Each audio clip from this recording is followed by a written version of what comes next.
Hello friends, mathematics power channel में आपका स्वागत है। और हम लोग प्री स्ट्रेस का लेक्चर देख रहे हैं, जिसमें हम लोग अभी क्वेश्चन सीरीज शुरू किए हैं। अभी जो स्ट्रेस कॉन्सेप्ट पढ़े थे उस पर बेस्ड सारा क्वेश्चन गेट में जो भी आया हुआ है वो देख रहे हैं। इससे पहले के लेक्चर में हमने 2 क्वेश्चन को सॉल्व किया है और वो दोनों को काफ़ी डिटेल में बताया है। तो चलिए आज का भी क्वेश्चन ये शुरू करते हैं। A concrete beam of rectangular cross section, rectangular cross section है, रेक्टेंगुलर क्रॉस सेक्शन का ही बीम हम लोग को क्वेश्चन में आएगा गेट में, 200 mm इंटू 400 mm का। तो चलिए सबसे पहले बीम बना लेते हैं कि रेक्टेंगुलर क्रॉस सेक्शन का। सिंपल है, कुछ नहीं है ये क्वेश्चन प्री स्ट्रेस का गेट में जो आता है वो एकदम सिंपल इजी। बस आपको ये बीम बना लेना है 200/400 का। सारा क्वेश्चन में तो यही करना है। क्या करना है, बेसिक कॉन्सेप्ट क्या है। अभी क्वेश्चन विदाउट पढ़े हुए क्या होता है स्ट्रेस कॉन्सेप्ट में, कुछ नहीं होता है। ये एक न्यूट्रल एक्सिस कंसीडर करते हैं। ये ऊपर का आधा पोर्शन 400 का आधा हो जाएगा 200, और ये भी 200 हो जाएगा। तो ये हम लोग वाई टॉप और वाई बॉटम लिखते हैं 200, आया समझ में। उसके बाद हम लोग देखते हैं कि यहाँ पे कुछ बार्स लगे होंगे, तो देख लेते question with force of 400 kilometre. यहाँ पे फोर्स दिया हुआ है। मैंने कल बताया था कि अगर यहाँ पे प्री स्ट्रेस लिखा हुआ रहेगा तो यहाँ पे स्टील बार्स के एरिया से मल्टीप्लाई करके फोर्स निकालेंगे, लेकिन यहाँ पे डायरेक्ट फोर्स दिया हुआ है और इसेंट्रिसिटी दिया हुआ 100 है। इसेंट्रिसिटी कहाँ से दिया हुआ है, इसेंट्रिसिटी दिया है maximum compressive stress in the concrete पूछ रहा है। तो पूछ रहा है तो पूछने दीजिए। यहाँ पे देखिए ये स्टील बार्स, हम लोग एक डक्ट होता है उसके अंदर स्टील बार्स होता है, तो इस तरह से हम एज्यूम कर लेते हैं। और इसके सीजी पे हम लोग इस तरह से प्री स्ट्रेस फोर्स लगा देते हैं, और यहाँ पे इसको हम लोग 400 किलो न्यूटन का बोल दिए क्योंकि गिवन है। इसेंट्रिसिटी क्या होता है, न्यूट्रल एक्सिस से प्री स्ट्रेस फोर्स के बीच का डिस्टेंस, ये ई इसेंट्रिसिटी ई होता है। बस यही कॉन्सेप्ट तो है, यही क्वेश्चन हर कॉन्सेप्ट में लग रहा है। इसेंट्रिसिटी हमको दिया हुआ है 100 mm, ठीक है। अच्छा, इसमें कहीं भी आपको एक्सटर्नल वेट वगैरह का बात नहीं बोल रहा है कि एक्सटर्नल वेट इस पे लोड क्या है, डेड लोड क्या है, लाइव लोड क्या है। तो जब है ही नहीं तो उसको कोई कंसीडर करने का कोई जरूरत नहीं है, ठीक है। ये नहीं कि आप इसका डेड लोड कैलकुलेट करने लगे 200 × 400 करके एरिया निकाल के वॉल्यूम निकाल के गामा से मल्टीप्लाई करके। वो काम प्री स्ट्रेस में नहीं करना है जब तक कि बोले ना, ठीक है। तो सिंपली यहाँ पे हम लोग को पी का इफेक्ट ले लेना है, सिंपली सिर्फ पी का प्री स्ट्रेस का इफेक्ट लेना है। तो प्री स्ट्रेस का इफेक्ट क्या होता है, सिग्मा टॉप पे। अब बार बार डायग्राम बनाने का जरूरत नहीं है। क्या था, पी बाई ए का पॉजिटिव आता था और minus P E by I into Y top, ये लिखते थे, ठीक है। मैक्सिमम कंप्रेसिव स्ट्रेस पूछ रहा है ना, तो टॉप पे भी निकालेंगे बॉटम पे भी निकालेंगे, देख लेंगे कहाँ मैक्सिमम आता है। तो पी है हमारा क्या 400 इंटू 10⁻³ और एरिया है हमारे बीम का क्या 200 इंटू 400 माइनस पी क्या है 400 इंटू 10⁻³ इंटू ई है हमारा 100 mm, तो ये हो गया 100 इंटू वाई टॉप हमारा क्या है 200, वाई टॉप हमारा 200 है upon moment of inertia I बराबर क्या यूज करते हैं हम लोग, कितना बार बता दिए BD³/12। तो बी क्या है 200 इंटू डी क्या है 400 का क्यूब डिवाइडेड बाई 12। इसको चलिए सॉल्व कर लेते हैं। चलिए देखिए सॉल्व करके क्या मिलता है हम लोग को, 400 इंटू 10⁻³ अपॉन 200 इंटू 400। देखिए मैं आपको एक यहाँ बताना चाहूँगा कि इसको अलग अलग सॉल्व किया करें। अलग अलग सॉल्व करेंगे काहे कि गेट में तो गेट वाला कैलसी यूज करना है। तो यहाँ तो मान लीजिए अचानक एक बार में सारा कर लेंगे, लेकिन इसको अलग अलग करें ताकि इसका एक बेनिफिट भी है, ठीक है। तो इसको कैलकुलेट किए 5 आ गया हमारे पास, ठीक। अब शुरू करते हैं ये इधर का कैलकुलेशन।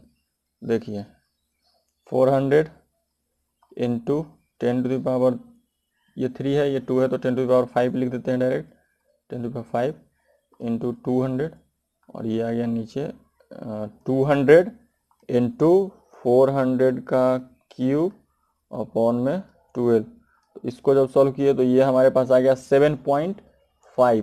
तो 5 में से 7.5 गया तो क्या आया, माइनस में आ गया कितना 2.5।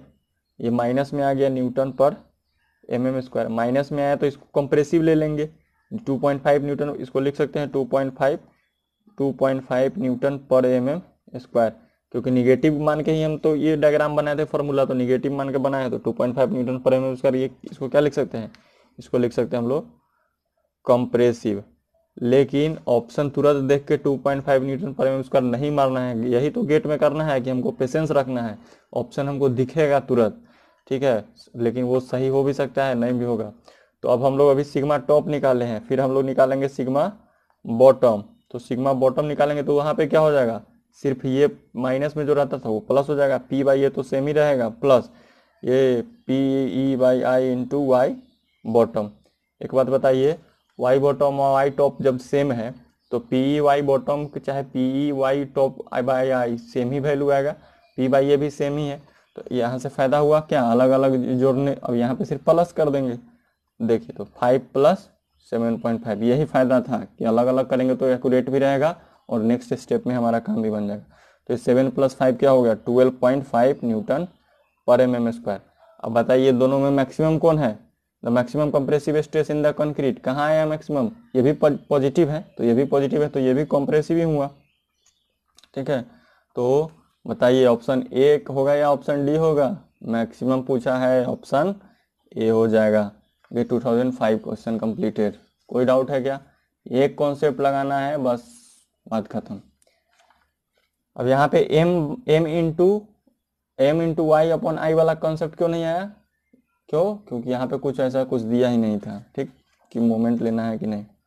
चलिए गेट 2004 का देखिए सवाल, a simply supported pre stress concrete beam is 6 metre long and 300 mm wide, 300 mm wide है और 6 मीटर लंबा है, its gross depth is 600 mm। Length से हमको कहाँ कोई मतलब हो जाता है ज़्यादा, हम लोग को तो बी और डी ही काम कर देता है काम। तो ये हुआ 300 mm वाइड है और 600, क्वेश्चन देख के आपको ये भी पता करना है कि कौन सा डाटा मेरे लिए नेसेसरी है, क्योंकि हर डाटा नेसेसरी नहीं होता है। जब हमारा बी और डी से अभी तक जो काम कर रहा था मैंने बताया कि कोई कॉन्सेप्ट बदलेगा नहीं। 300/600 का बीम हो गया, it is pre stressed by horizontal cable tendons at a uniform eccentricity of 100 mm। Eccentricity दिया हुआ है 100, इसेंट्रिसिटी जो है वो 100 दिया हुआ है, गिवन है 100 mm, और 1000 न्यूटन किलो न्यूटन का हमारा प्री स्ट्रेसिंग फोर्स लगा हुआ है। नेग्लेक्ट कर रहा है सेल्फ वेट को, यानी कि फिर यहाँ पे एम आई बाई वाई का मोमेंट जो हम लोग लेंगे उसका वैल्यू नहीं लेना है, M by I into Y वाला। तो चलिए शुरू करते हैं। ये न्यूट्रल एक्सिस, एक बात बताइए न्यूट्रल एक्सिस कहाँ होगा, 600 है तो आधा आधा कर देते हैं, 300 और 300। इससे इजी भी क्वेश्चन कुछ होगा क्या, आई टॉप और वाई बॉटम। लेकिन क्वेश्चन इजी कब है, जब पढ़ लिए हैं तब, नहीं तो क्वेश्चन तो हार्ड ही है, नहीं पढ़े हैं तो ये आ गया हमारे पास 300, पी आ गया, ये आ गया।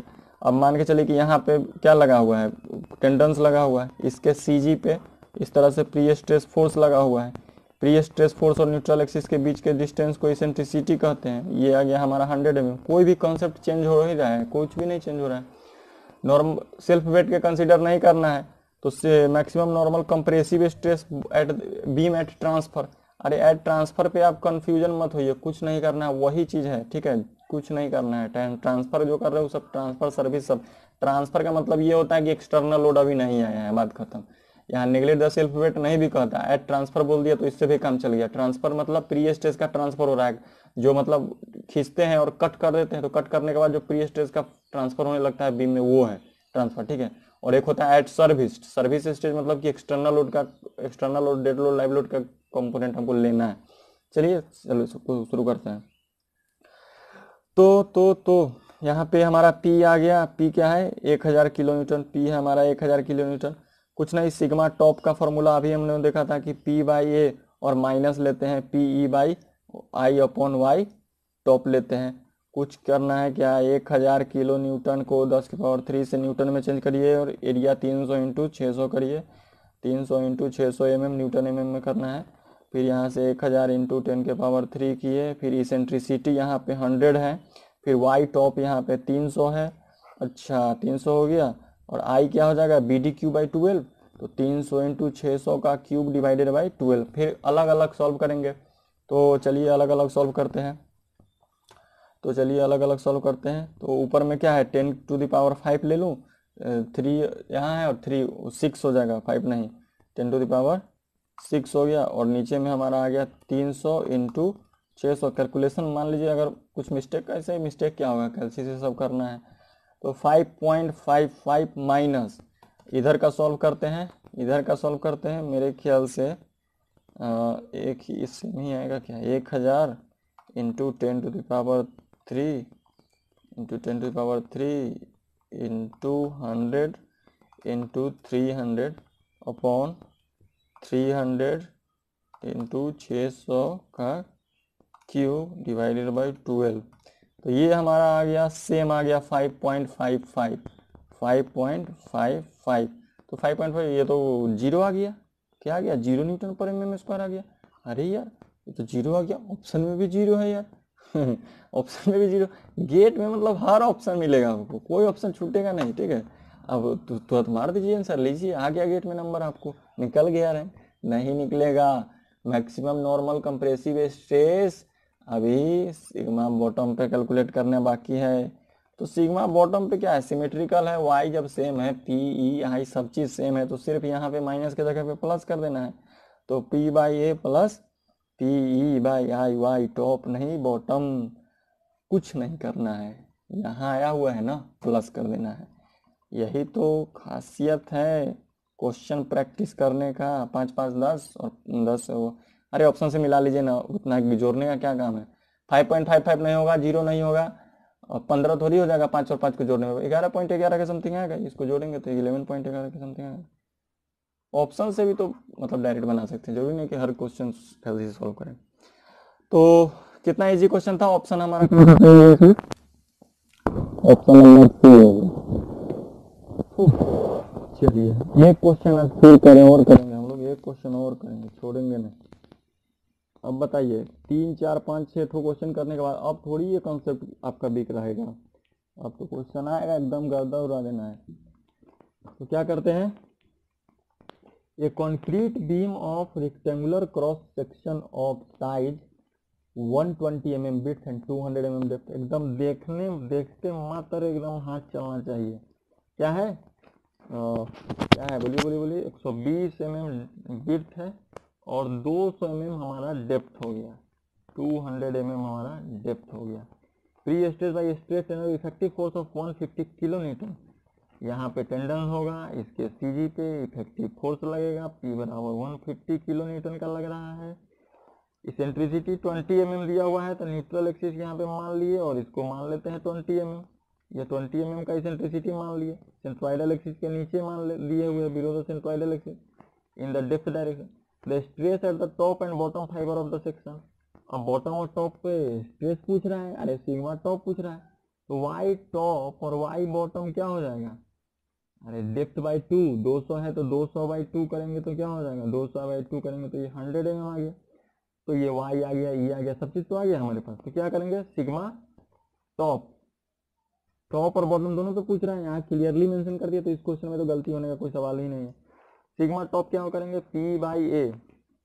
अच्छा यहाँ पे भी एक्सटर्नल वेट का कोई बात बोल रहा है क्या? यहाँ पे भी एक्सटर्नल लोड का कोई बात नहीं बोल रहा है, कुछ भी कंसिडर नहीं करेंगे। P by A minus PE by I into Y top. तो P जो लेंगे हम लोग यहाँ पे 150 इंटू 10⁻³ लेंगे, और एरिया क्या लेंगे 120 into 200, 120 into 200 minus 150 into 10⁻³ into eccentricity क्या है हमारा 20 है, और वाई टॉप हमारा क्या है 100, वाई टॉप हमारा 100 है, और अपॉन आई के लिए क्या करेंगे BD³ बाई 12, तो 120 इंटू 200 का क्यूब बाई 12। इसको अलग अलग सॉल्व करते हैं, अलग अलग सॉल्व करते हैं। चलिए शुरू करते हैं। 150 इंटू 10⁻³ अपॉन में 120 इंटू 200, तो इसको सबको सॉल्व किए हम लोग, तो हम लोग को मिल रहा है 6.25। यहाँ क्या मिल रहा है हमारा 6.25 माइनस, इधर सॉल्व करते हैं, इधर सॉल्व करेंगे तो क्या मिलेगा हम लोग को 150 इंटू 10⁻³ इंटू 20 इंटू 100 अपॉन में मिल रहा है हमारे पास 120 इंटू 200 का क्यूब अपॉन में 12। तो ये सॉल्व करके हम लोग को मिला कितना, ये मिल गया 3.75। तो यहाँ से ये हमको मिल गया 6.25 minus 3.75 is equal to 2.5 newton per mm square. अच्छा प्लस में आया तो कौन सा होगा, ये कंप्रेसिव होगा, प्लस में आया तो कंप्रेसिव होगा।